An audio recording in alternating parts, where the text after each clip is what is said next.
Let's Science is brought to you by the Star Quest Production Network and is made possible by our many generous patrons. If you'd like to support the podcast, please visit sqpn.com/give.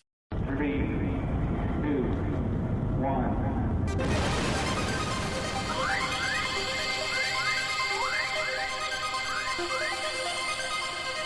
We live in a universe of scientific wonders. Every day, scientists are inching towards breakthroughs which can change our lives. We're playing our small part in sharing these wonders with you. That's why today is a fine day for science. So let's science. So, Caroline, this is going to be a great one. I know that you had to do a lot of work on this because it delves into the area of physics, and it's you were talking about how it's a bit intimidating for you. But let's talk about, Caroline, the possibility of warp travel. So warp speed. Why not? Just a gentle Caroline, subject. just to ham it up a bit, Caroline, engage. Go ahead, Double P. Thank you. Make it so. Yes, thank you, Lindsay, for sending me this article and saying this is what you're talking about this weekend. Oh my goodness me. I'm like, wow. Okay, I'll put just aside what I really wanted to talk about and I will have a go. So it Sorry, actually the is really nerd in me interesting. got excited by this article. So, It did. yeah. And I don't blame you because the study of space, time and travel and all of that is mind-bending and opens up the imagination. But, now we're going to talk about, is it possible to do? Well, we'll see. So let me just give you a little bit of a background to this. So in 1994, Miguel Alcubierre, so he's a Mexican theoretical physicist. He wrote a paper called The Warp Drive, Hyperfast Travel Within General Relativity, and proposed the idea of travel using a warp drive. And it's been dubbed the Alcubierre Drive. And he uses the idea of traveling faster than the speed of light to achieve warp speed and getting across the universe or across solar systems or across anywhere you want to go in space quite quickly. So faster than we can do today. Normally nobody's doing it yet, but you can see with the space missions, it can take up, it took 9 years for the New Horizons to pass Pluto. So, Yes. if we could speed that up a bit, we could probably get answers and photos a lot quicker. So, and that's just one tiny little application. But I guess we're thinking on the Star Trek level where we get into a ship and travel. But even if we're looking to, for example, to colonize Mars, as some people are starting to become more and more serious about, it takes 7 to 9 months to travel there, depending on the mode of travel. But if you could get there in days or in minutes even. Yeah, well, days is probably more realistic, but that would be amazing if we were talking about a drive that we invented and not, the Star Trek people. So yeah, we're going with science facts, not science fiction. Let's go today, with a bit of science fact. So, so what his drive would do would change the shape of space and time. So it would contract space in front of it and expand space behind it. So this would result in that faster than light speed travel. Objects aren't able to accelerate to the speed of light in normal space-time. So using Einstein's equations and the laws of physics, the space drive would shift time around the object so it moves more quickly than it normally would, kind of creating like a warp bubble. So unfortunately with this theory though, there are 3 problems. So you could have light or debris trapped in front of this warp bubble. It does violate at least one energy condition according to the theory of general relativity. And you need a lot of something called negative energy. But according to current physics, this wouldn't be possible. What is negative energy, you ask? That's what I was actually going to ask. Yeah. Because I have myself not heard of negative energy. So I will. It's really grumpy energy. It's like, I hate you. Yeah, I was going to say that's when it. you It's like upset your partner or something. That's negative energy come to you towards you. Yeah. That's right. Sorry, those negative vibes right now. My Yeah. apologies. Sorry, listeners. It's funny you say this because when I typed in what is negative energy, you have to specify in physics. Otherwise, there's all this Oh my god. speak of spiritual negative energy and whatever. I'm feeling else. your negative energy right now, man. That's Yeah. So, So what is like in physics? What is negative energy? So in physics, okay. So I search far and wide for a very simple answer because you can get very theoretical with this. But someone on the website Quora, so you can type in a question and it's like everyone can put in their answer. Anyone can answer. This gentleman put a lovely answer, which could help me understand a little bit more. So negative energy is hypothetical. Some physicists believe that there is an existence of negative matter in which its properties are negative. Example, having negative energy. Ordinary matter has positive energy. We know that all matter has its own gravitational pull, some less, some more than others. Therefore, we can speculate that negative matter, which is negative energy, pushes matter away, opposite effect of matter. So, like planets, really big gravitational pull will pull matter towards itself. So physicists think if such a thing, negative matter or energy exists, then we could open wormholes and travel space in a shorter time. As in, it can push matter away to make wormholes, opposite to black holes in which pulls matter towards itself via gravity. So it kind of gives you a little idea what we're talking about here. That's actually a really helpful explanation there. That does make it a lot clearer. Yeah. Yes, and I was very glad for that answer. So negative energy is kind of to push away so you can get through the space-time, if that makes sense, if I'm interpreting that correctly. So let me throw this at you without throwing you under the bus because I know you struggle with this topic a little bit. I'm going to have to use my hands. No one's going to be able to see this, but in the film Interstellar, which I spoke about a couple of episodes ago, one of the characters in very Hollywood fashion demonstrates it. He gets a piece of paper and he folds it in half like that. It's like, this is area A you're trying to get to. This is where you are right now. And he folds it in half and then he pushes a pencil through it and he says, so you're bending time and you're traveling from point A to point B, fast, not instantaneously, but a lot faster. Is that you're closing the gap between the two? Somewhat like that. I think the idea is that you're compressing time in front of you. And then you're able to get there quicker. So I guess it would be similar to that. It was very Hollywood, so it made, I'm not sure I read anything like a piece of paper and pencil, but it's okay. It was for people like me, okay? That's all right. I mean, it's a good analogy. So negative energy is what theoretically allows for the faster than light speed travel by allowing space to expand and contract faster than speed of light. And you would need a lot of this negative energy to accomplish, and they say like a sun-sized mass amounts. You would need, it's not working within the realms of, general relativity, Newtonian physics, etc.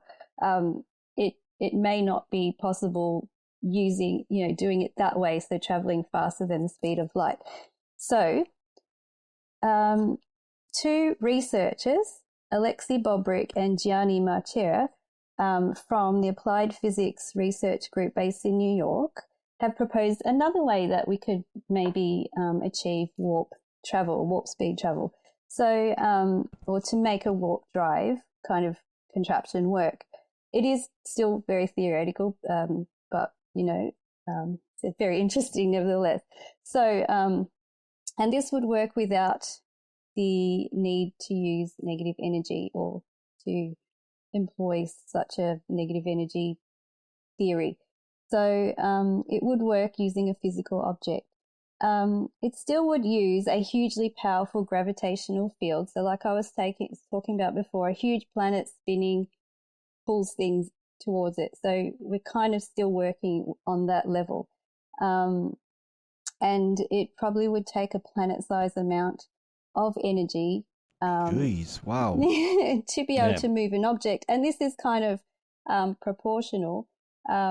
What they've said is So Bobrick told Science Alert, or told New Scientist actually, that if we take the mass of the whole planet Earth and compress it to a shell within the size of 10 meters, then the correction of the rate of time inside it is still very small, just about an hour in the year.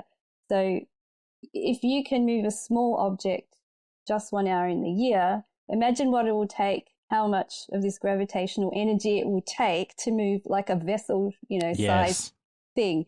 So they would use just the normal energy, no negative energy, to do this. It would be a spherical shell of material in constant state of motion. It would enclose a flat region of space-time. The shell of energy would modify the properties of the space-time region inside it. And what they said is that, just find my little quote here, their work tells us that a warp drive is somewhat surprisingly like a car.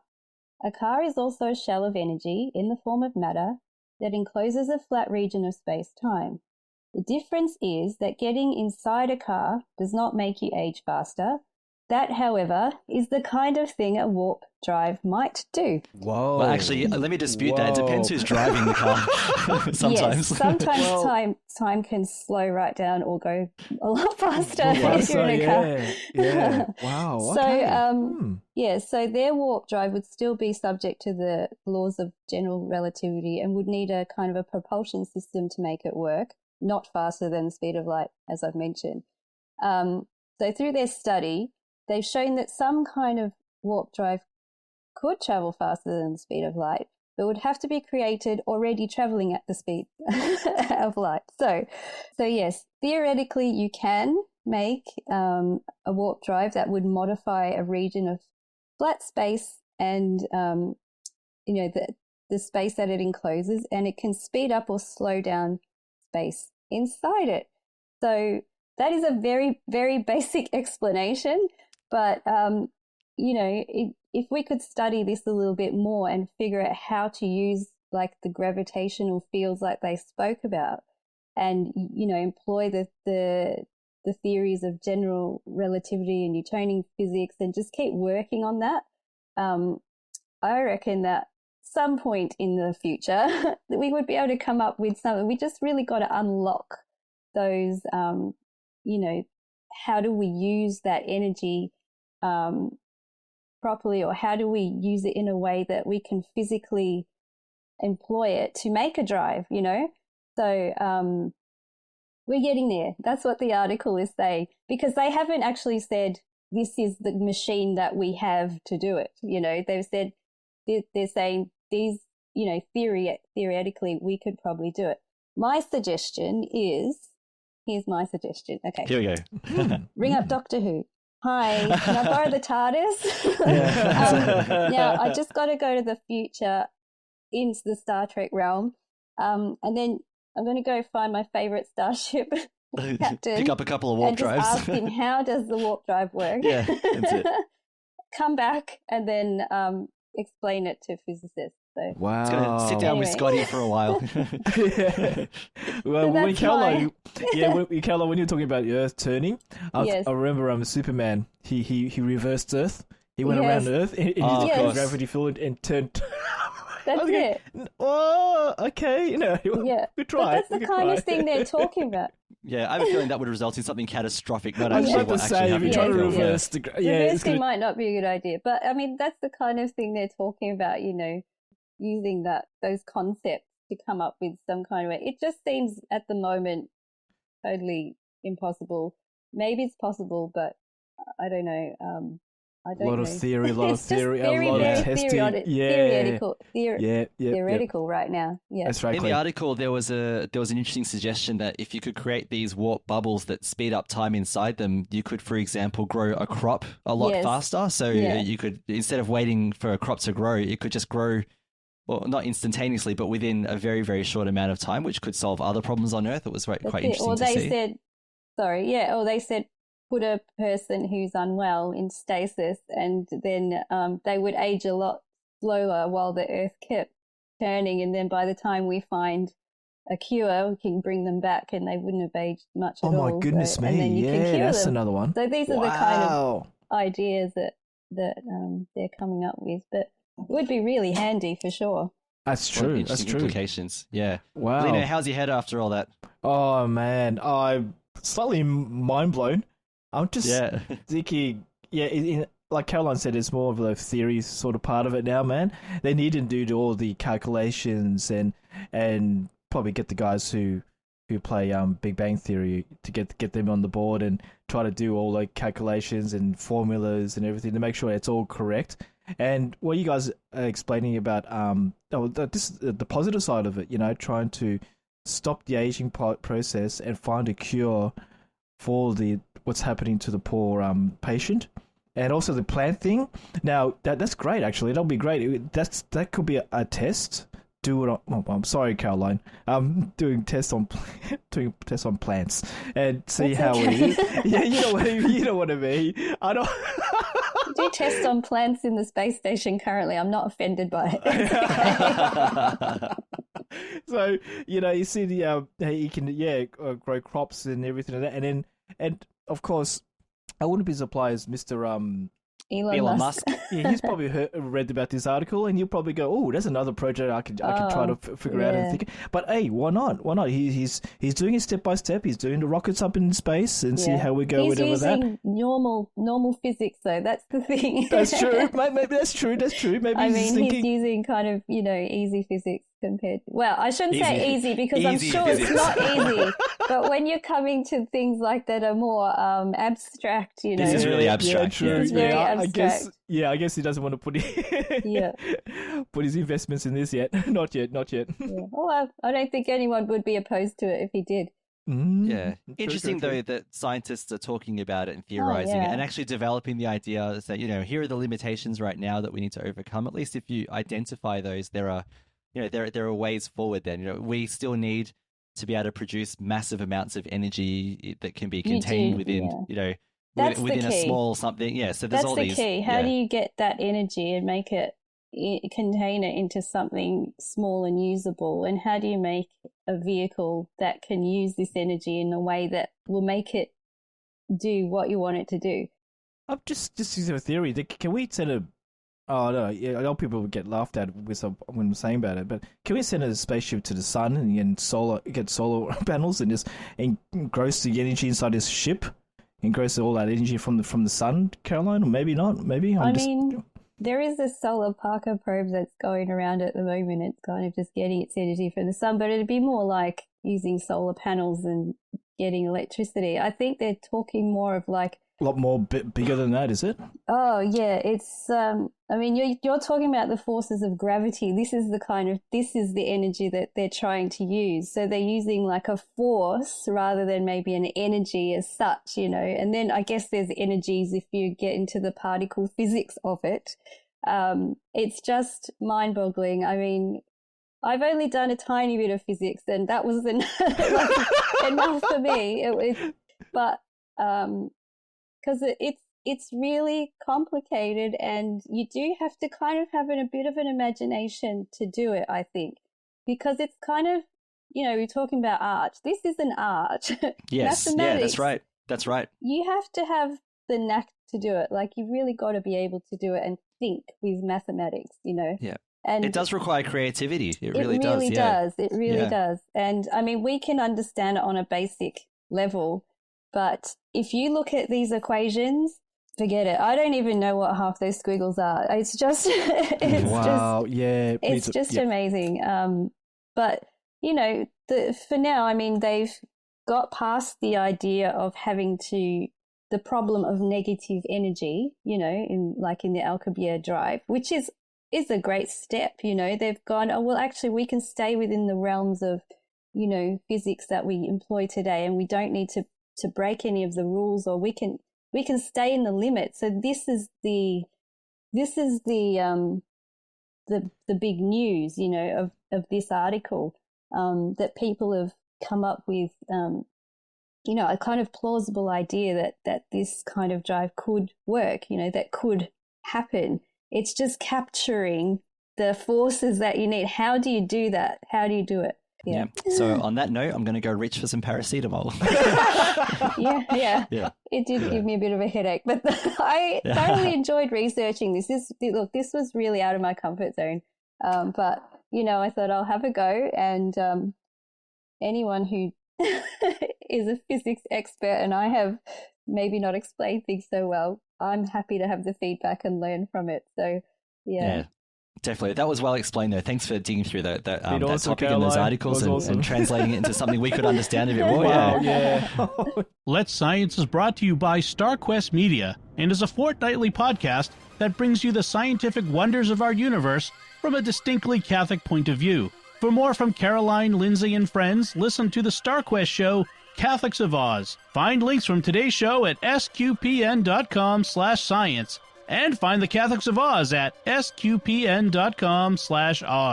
Be sure to follow the show in Apple Podcasts, Google Play, wherever you can find podcasts, or on the SQPN YouTube channel. The generous donations of our patrons at sqpn.com/give make it possible for us to continue Let's Science and all the shows at StarQuest, which makes our nonprofit mission possible. You can join them by visiting sqpn.com/give. Join us next time for more scientific wonders, and thank you for listening to Let's Science on StarQuest.